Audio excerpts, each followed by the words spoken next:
প্রতীক্ষার অবসান। দীর্ঘ এক যুগেরও বেশি সময় পর বৃহস্পতিবার 29শে জানুয়ারি থেকে বাংলাদেশ ও পাকিস্তানের মধ্যে সরাসরি আকাশপথে যোগাযোগ শুরু হচ্ছে।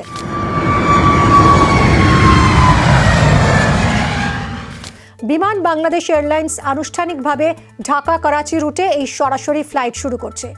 প্রকাশিত সময়সূচি অনুযায়ী সপ্তাহের প্রতি বৃহস্পতিবার আর শনিবার এই রুটে ননস্টপ ফ্লাইট চলবে।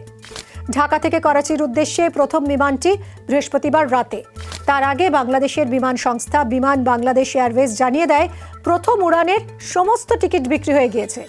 2012 সালের পর ঢাকা এবং করাচির মধ্যে সরাসরি কোনো বিমান চলেনি। 14 বছর পর বৃহস্পতিবারই প্রথম বিমান উঠছে। আপাতত পরীক্ষামূলকভাবে ঢাকা থেকে করাচি পর্যন্ত বিমান চালাচ্ছে বাংলাদেশের সংস্থা। সপ্তাহে 2 দিন করে এই আন্তর্জাতিক বিমান চলবে।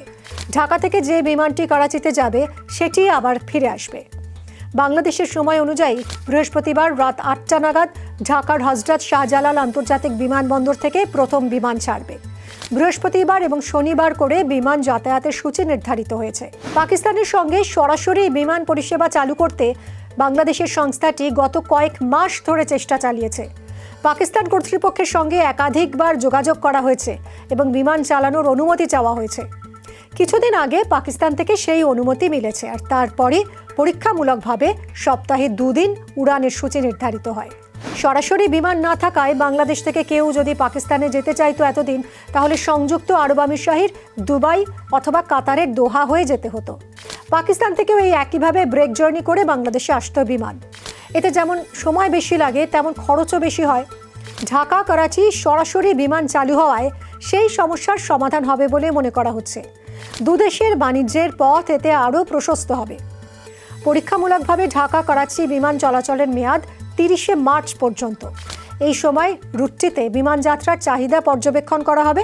যদি দেখা যায় যথেষ্ট চাহিদা রয়েছে, তখন পরীক্ষামূলক পরিষেবাকে স্থায়ী করে দেওয়া হতে পারে। পরে অন্য রুটেও বাংলাদেশ থেকে পাকিস্তানে যেতে পারে বিমান। ঢাকা থেকে করাচি যেতে বিমানটি সময় নেবে 4 ঘন্টা। করাচি থেকে ফিরতে লাগবে 3 ঘন্টা 20 মিনিট। প্রথম ফ্লাইটের 162টি আসনের সব টিকিট ইতিমধ্যেই বিক্রি হয়ে গেছে, যা এই রুটে যাত্রীদের ব্যাপক চাহিদা রয়েছে বলেই মনে করা হচ্ছে। 2012 সালে নিরাপত্তাজনিত কারণে বন্ধ হয়ে যাওয়ার পর দীর্ঘ 14 বছর তারপর এই রুটে আবার ডানা মেলছে বাংলাদেশের পতাকাবাহী বিমান। এত বছর পর আবার ঢাকা করাচি সরাসরি বিমান চলাচল শুরু হওয়া দক্ষিণ এশিয়ার জিওপলিটিক্সে একটা তাৎপর্যপূর্ণ ঘটনা বলেই মনে করা হচ্ছে। ভারতের প্রতিবেশী দেশগুলোর মধ্যে এই পরিবর্তন ভারতের জন্য যেমন কৌশলগত উদ্বেগের, তেমনি নতুন রাজনৈতিক সমীকরণের ইঙ্গিতবাহী। ভারতের জন্য এই সরাসরি ফ্লাইটের সবচেয়ে বড় উদ্বেগের জায়গা হলো নিরাপত্তা। পাকিস্তান ও বাংলাদেশের মধ্যে সরাসরি যোগাযোগ বৃদ্ধি পাওয়া মানে ভারতের পূর্ব এবং পশ্চিম 2 সীমান্তেই পাকিস্তানের প্রভাব বিস্তারের সুযোগ তৈরি হওয়া। সরাসরি ফ্লাইট চালু হওয়ার ফলে দুদেশের মধ্যে মানুষের যাতায়াত বাড়বে।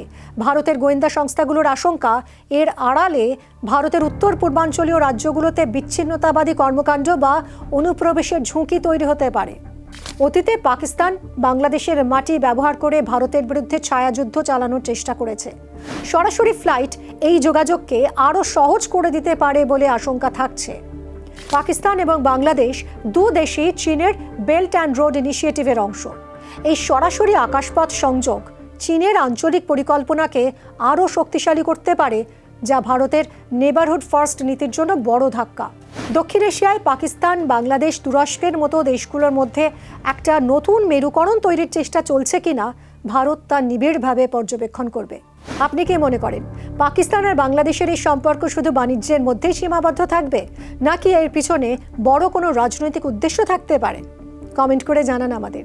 আর ভিডিওটা ভালো লাগলে একটা লাইক। দেখতে থাকুন নিউজ 18 বাংলা ডিজিটাল।